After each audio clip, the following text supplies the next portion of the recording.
LPG cylinder বিক্রিতে সরকারের বেঁধে দেয়া দামের কোনো তোয়াক্কাই করা হচ্ছে না। এক একটি সিলিন্ডারে মুনাফা লুটে নেওয়া হচ্ছে ৩০০ টাকারও বেশি।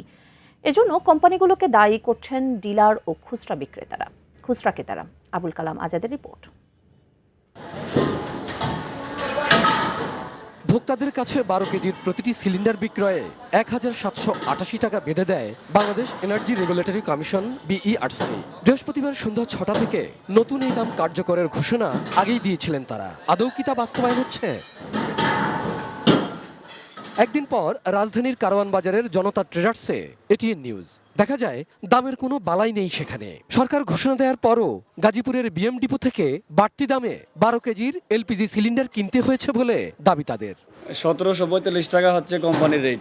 এই যে বিএম গতকালকে রেট দিয়েছে, আমরা আজকে বিক্রি করেছি ১৮০০ টাকা করে। গভর্নমেন্টের রেটের সাথে কোম্পানির রেট মিলে না। প্রতিষ্ঠানটিতে নামে মাত্র একটি মূল্য তালিকা টানানো, নির্ধারিত দামে বিক্রি করতে না পারায় প্রতারিত গ্রাহক। আমাদের নিয়ম অনুযায়ী এটা আমাদের লাগাতে হয়, কিন্তু আমরা এই দামে বিক্রি করতে পারি না। তার চেয়ে বেশি আমাদের কেনা। ১৯০০ টাকা বিক্রি করে আমাদের কাছে তারা ১৮৫০ টাকা রাখে।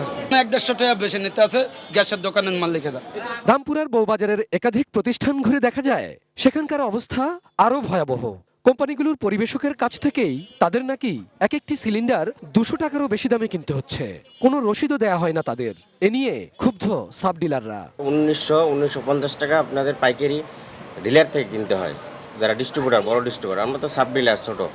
আমাদের সেক্ষেত্রে বিক্রি করতে হবে ২০০০, ২০৫০, এরকম আমরা বিক্রি করতে পারবো না। সরকার যে রেট দেয় ওই রেটে কোথাও পাওয়া যায় না। আপনার ডিলার, আমরা যে ডিলার থেকে আনি, ডিলারে ওই সেম রেটে দেয় না। বেহাল দশা খুচরা বিক্রেতাদেরও। সংকট না থাকলেও দামের কারসাজির কারণে কয়েকদিন সিলিন্ডারই কেনেননি তাদের অনেকে। সরকারকে বেকায়দায় ফেলতেই কি তবে এলপিজি সিলিন্ডারের বাজারে অস্থিরতা?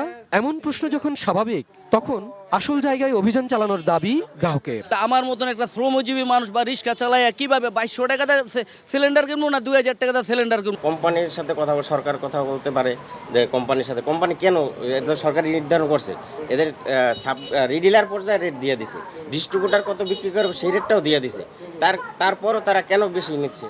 Abul Kalam Azad, ATN news, Dhaka.